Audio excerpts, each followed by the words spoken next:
पुराना मर्मेन किंग बहुत ही लालची और लस्टफुल था। उसने एक बार एक वर्जिन विच को सेड्यूस किया और उसके साथ सोने के बाद उसे अबैंडन कर दिया। उसके बाद फिर वो एक नौकरानी की तरह रहती और सब लोग उसे बुली करते। लेकिन इतनी मुश्किलों के बावजूद भी उसने उस बच्चे को जन्म दिया। लेकिन उसने उस बच्चे को उसके पिता का नाम नहीं दिया। वो हमेशा अपने बच्चे को कहती रहती कि मैं ऐसा करके राजा को बदनाम नहीं करना चाहती। और एक बार तो उसने अपने बच्चे को कसम खाने को कहा था कि ये बात तुम किसी को भी नहीं बताओगे। और बच्चे ने कसम भी खाई थी कि हाँ, अगर मैं कुछ भी कहूँगा तो फिर मैं बहुत ही बुरी मौत मरूंगा। वो बच्चा बड़ा होकर क्राफ्टमैन बना। उसके एक्स्ट्रा ऑर्डिनरी टैलेंट की वजह से वो पूरी दुनिया में फेमस हो गया। लेकिन एक कस्टमर की रिक्वेस्ट की वजह से उसने बहुत ही खतरनाक हथियार बनाए थे, तो फिर उसे बिना कारण के जेल में डाल दिया गया। राजा वहाँ पे उसे उसकी सजा सुनाने आए थे। तब उसने राजा को अपनी माँ का नाम बताया और कहा कि मैं आपका बेटा हूँ। लेकिन ये सुनते ही राजा ने उसे मौत की सजा दे दी। जिस दिन उसे मौत की सजा दी जा रही थी तब उसने आखिरी बार अपनी माँ को देखा था।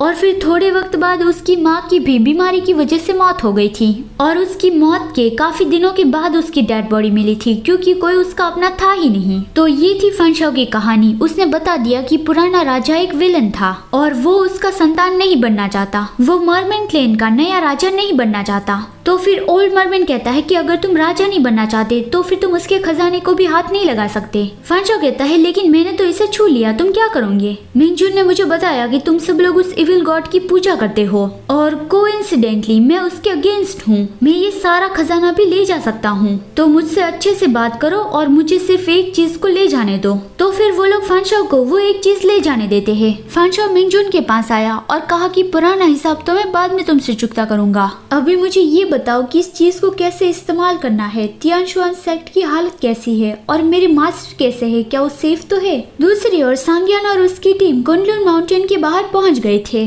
जोयू कहता है तुम इतने सारे लोगों के साथ क्यों आए हो? मुझे डर लगता है। मैं चाहता हूँ कि तुम सिर्फ अकेले ही अंदर आओ। ये ली पूछता है कि हॉस्टेज कहाँ पे है, तुम उसे साथ में क्यों नहीं लाए? जोयू कहता है मैं प्रॉमिस करता हूँ कि जैसे ही कैओस अंदर आएगा मैं दूसरों को जल्दी छोड़ दूंगा। ये ली कहता है तुम एक एविल गॉड हो और मुझे तुम पे जरा सा भी यकीन नहीं है। जोयू कहता है तुम लोगों को तो मुझ पे जरा सा भी यकीन नहीं है। और वो जानने लगा कि इसीलिए ही हम बात करके कोई भी मैटर सॉल्व नहीं कर सकते। हॉस्टेज को यहाँ पे अच्छे से खाना पानी मिल रहा है, तो तुम उस बारे में फिर से अच्छे से सोच लेना। सांग्यान धीमी आवाज में येली से कहता है कि उसे कैसे भी करके बातों में फंसा कर यहाँ पे रोको, मैं उसे फिर देख लूंगा। येली कहता है उसे रोकना बेकार है, ये उसकी रियल बॉडी नहीं होगी, नहीं तो वो हमारे सामने इस तरह से आने की हिम्मत ही नहीं करता। मिंगजुन फनशाओ को लेके यहाँ पहुँच गया था और उसे बता रहा था कि तुम इतने ज्यादा स्ट्रॉन्ग बन गए हो, लेकिन फिर भी तुम मेरे मास्टर से स्ट्रॉन्ग नहीं बने हो। जरा सी भी गलती और तुम्हारी जान जा सकती है। फनशाओ कहता है तुम्हें मुझे अच्छे से कवर करना पड़ेगा, नहीं तो अगर मैं मरा तो फिर मैं तुम्हें भी अपने साथ लेता जाऊंगा।